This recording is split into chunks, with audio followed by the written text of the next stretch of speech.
लोकसभेला पंकजा मुंडे यांचा अत्यंत कमी मताने पराभव झाल्यानंतर पंकजा मुंडे यांच्या समर्थनाने आत्महत्या केली होती. त्या अगदी आत्महत्या आहेत अशा डिगुळांबा येथील एका पांडुरंग सोनोने या देखील युवकांना आत्महत्या केली होती.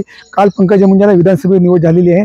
आपण पाहू शकतो की आज पांडुरंग सोनोने असतात त्यांच्या काय भावना असते आता आपण त्याच लोकांशी गावकऱ्यांशी व त्यांच्या आईशी आपण संवाद साधणार आहेत. ताई काय सांगाल आज काल पंकजा मुंडे यांची विधानसभेत निवडणूक झालेली आहे आणि पांडुरंग पाठीमागं आत्महत्या केली होती पंकजा मुंडे यांच्या पराभव झाल्यामुळे काय सांगाल आजचं काय सांग?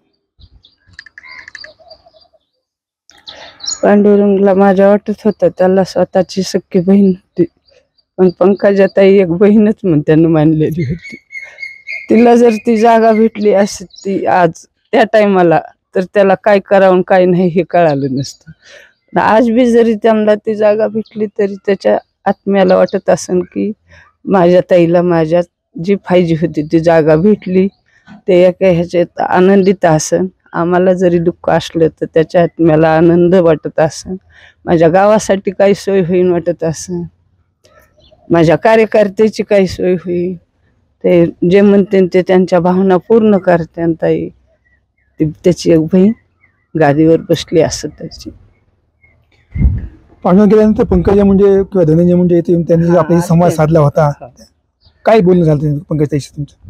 ताई म्हणल्या होत्या इथं घरात बसून त्याचं कुटुंब आहे, त्याच्या कुटुंबाला मी लक्ष देईन, किंवा त्यांना फंड टाकला होता.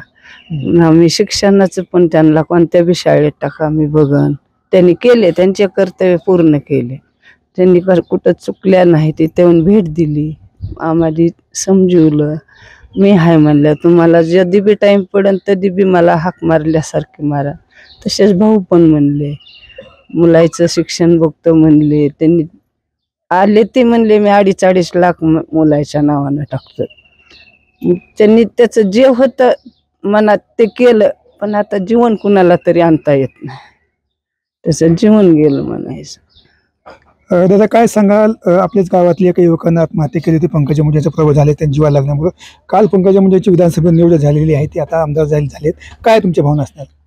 काही नाही, खूप आनंद झालाय ताई आमदार होऊन, आणि ह्याचा निश्चित फायदा बीड जिल्ह्याला होईल. आणि युवक इथून पुढे काही निराशात राहणार नाहीत, कारण की ताईचा गेल्या 5 वर्षापासून जो राजकीय वनवास होता तो आता संपलेला आहे.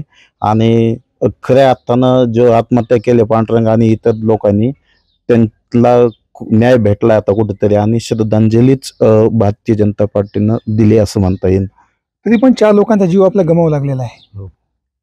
हो, गमावा लागलेला आहे. आणि त्यांच्या कुटुंबाला पण त्यांनी मदत केलेली आहे 4-5च्या पण, आणि शिक्षणाची वगैरे जिम्मेदारी घेतलेली. आणि नक्कीच येणाऱ्या काळामध्ये ताई त्यांच्या घराला सहकार्य करतील. दादा काय सांगाल काल पंकजा मुंडेची विधानसभेत निवड झालेली आहे, काय सांगाल? काल पंकजाताईची विधानसभेत निवड झालेली आहे, ही सर्व महाराष्ट्राला आनंदाची गोष्टच आहे. परंतु ही आनंदाची गोष्ट बघण्यासाठी आज आमच्या डिगुळांबा गावामध्ये पांडुरंग सोनोने हा नाहीये. परंतु पांडुरंग सोनोने जर असता तर त्याला अतिशय आनंद झाला असता का, की ज्यावेळेस मतदान असेल डिगुळांब्याचं म्हणा, लोकसभेचं म्हणा, भारतीय जनता पार्टीचा, तो प्रत्येक सकाळी लवकर उठून मतदानाला जायचा. आणि जर कालचा आनंद बघण्यासाठी काल आम्ही गेल्या 5 वर्ष हा आनंद ताईचा आजमळला होता. कालचा आनंद अतिशय उत्साहामध्ये आम्ही संपन्न केला, पण त्यावेळेस पांडुरंग नाहीये. पण नक्कीच त्याच्या आत्म्याला शांती मिळाली असेल, त्याच्या आत्म्याला शांती मिळो. आणि इथून पुढे कोणी युवकांनी महाराष्ट्रामध्ये आत्महत्या करू नये, कारण की ताईने पण वारंवार सांगितलेलं आहे की आत्महत्या हे पर्याय नाही. आणि आज ताईची निवड विधानसभेत झालेली आहे, आणि खरोखरच अतिशय आनंदाचा दिवस आहे कालचा. आपण पाहू शकतात की 5 वर्षानंतर किंवा पंकजा मुंडे यांनी काल विधानसभेची निवड केलेली आहे, त्यामुळे पावले तर डिगुळांब्यातील नागरिक असेल आनंद आहे. मात्र या पाहिला ते पांडुरंग सोनोने पाहिला नाही आहे. कॅमेरा पर्सन विकास वाघमारे, संभाजी मुंडे, TV9 मराठी, अंबाजोगाई, बीड.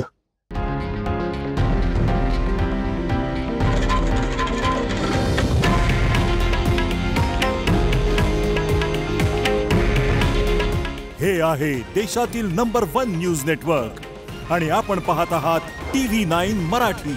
काळजी तुमची, हित महाराष्ट्राचं.